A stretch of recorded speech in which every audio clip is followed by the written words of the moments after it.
ازيكم عاملين ايه؟ يا رب تكونوا بخير. معاكم هند حمد على قناه حياتك احلى من محمد.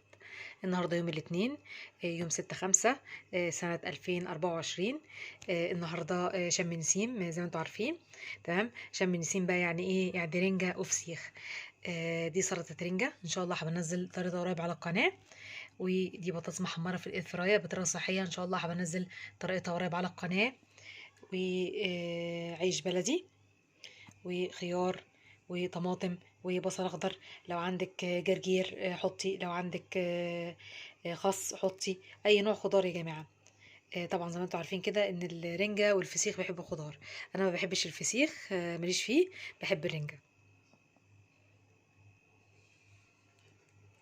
ده كان غدانا النهارده، يوم شم النسيم.